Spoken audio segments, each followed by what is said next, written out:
Hi, my name is Ben Tchoubineh from Phoenix TS, and we are at the CIC 2023 in San Diego. And I'm here with Robert Teague from Redspin, who has the company has the distinction of being the very first C3PAO. So, first of all, what does C3PAO stand for, and what does a C3PAO do? Sure. So the CMMC or the C3PAO is the CMMC third-party assessment organization.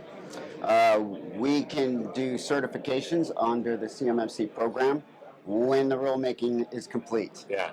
But we come in and take organizations, look at the NIST 800-171 framework, and apply the CMMC methodology to it to get them certified. Right. And so once they're certified by you guys, then they are clear to have contracts Correct. with the DoD once the rulemaking is complete. Yes, sir. Yeah. Absolutely. Yeah. So, how did you guys become the very first? Well, Ben, part of it was you. No, part of it was you getting me into the RP course. But, that's true. That's true. That was the beginning of it. Yeah, but no, our CEO had made the decision. He had followed Katie Arrington and thought, maybe this is a business avenue we want to take a look at because we are a cybersecurity company at Clearwater, and so they made that decision and opted to segment it from the Clearwater brand name and kept Redspin, which was a subdivision of it. Okay.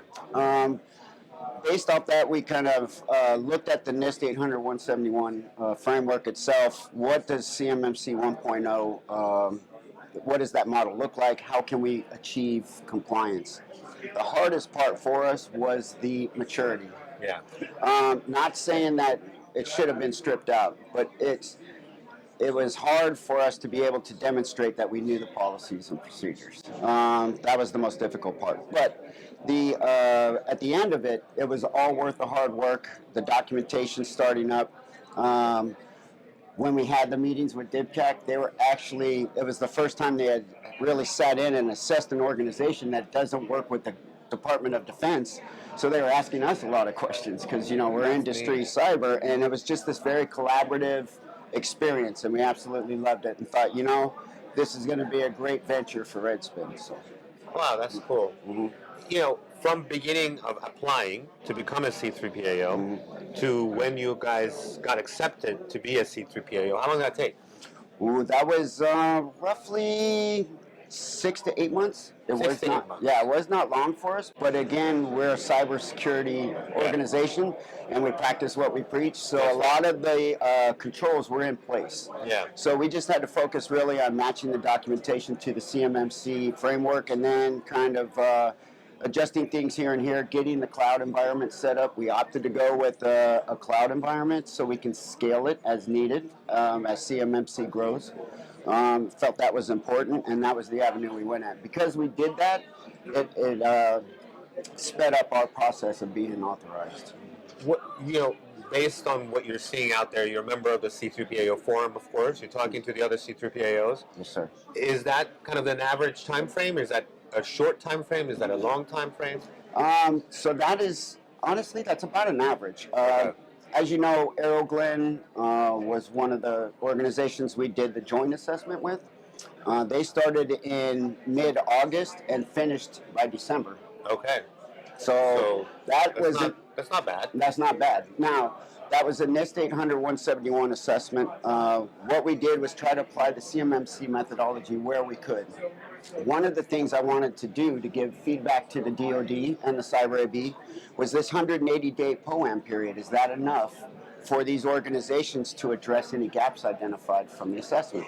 So that was one of the main CMMC controls or requirements we did under the Joint Surveillance Program to make sure that 180 days is enough so we can give that feedback to the DoD. And that was really big news because I told him you got 180 days. This is why. And he said, don't need it. We're going to be done in 3 months. Redspin's the first. We're going to be the first. And wow. Like, welcome to the team. Love it. You guys just seem very passionate. You really are on it, on top of it. And you're really setting a trend for the rest of us, right? What now? I mean, the CMMC is not the law of the land yet. So what are you guys doing now? And where do you see this going and when it's going to become law? Sure. So, great questions. So, right now, the DoD's workaround was the Joint Surveillance Program. And the Joint Surveillance Assessment Program is a volunteer program. It's a joint assessment between DIBCAC and the C3PAO.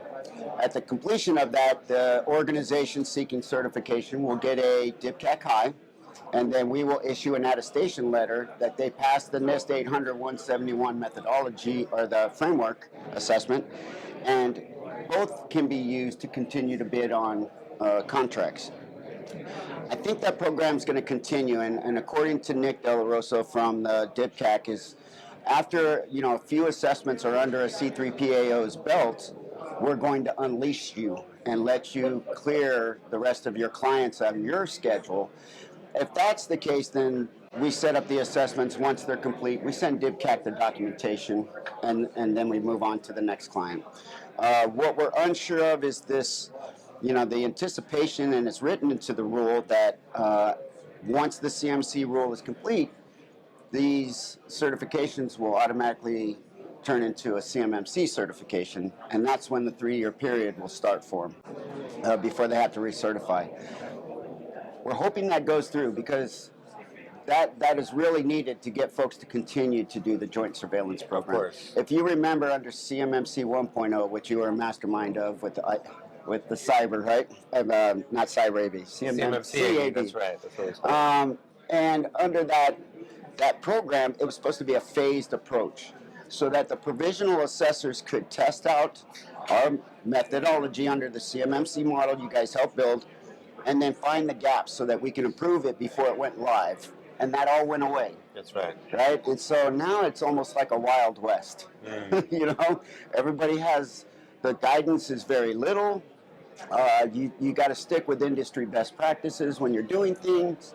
Keep in mind the organization's business model and how they operate, and they may not be able to meet the full intent of the practice, but they sure can apply compensating controls that still meet the requirements. So you have to know all that stuff as we're moving through this under the joint surveillance program. Eventually, I'm very positive, Ben, that the CMMC rule is going to be approved. I mean, if it doesn't, it's honestly a tragedy. Yeah. We're losing, and as an Army veteran of 31 years, we're losing. Thank you for your service. Oh, it's my honor. Thank you. It's just we're losing too much data to threat actors, and it's affecting our national security, our war fighters, and all of our contractors that are building such great products for our soldiers to use. Yeah. So it would be devastating if it does not get approved, but I'm pretty confident it will. And that's been Redspin's and Clearwater's stance from the beginning. Don't wait, stop. Get going. Don't stop, keep going, keep moving through the trenches.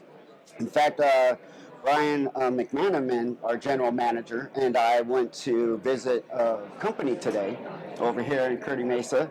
Oh, wow. And they had started prepping back when CMMC 1.0 came out, and then they said, yeah, once we found out it was moving to 2.0, we stopped. And I said, well, that's where you messed up. That's why you're behind the power curve now, and it's going to take a lot of energy, a lot of money to get you caught up where you should have been if you had not stopped. Yeah. I think this program is vital. I thank you and the team for all of the unimaginable hours you guys put in, personal time, right, to develop something that is becoming, I think, a way for all federal agencies. Yeah. And maybe hopefully beyond. And maybe hopefully beyond. That would be thank great. you. Well, you guys are now the champions. You're taking this over. You're really full force. Yes. And, nothing but love with you guys. You were the first ones. You were initiating. You were out there testing everything for the rest of us. Mm-hmm. And especially because now I have this guy from Redspin, and so I'll remember this for sure. Awesome. So thank you. No, You're thank giving me you, that. Ben. So, yeah. Thank you guys. Yeah, Robert, thank you so much for all you do. Yes. And I can't wait to see what the future brings. And thank you, Ben, for all you do. Thank you guys for listening. Thank you.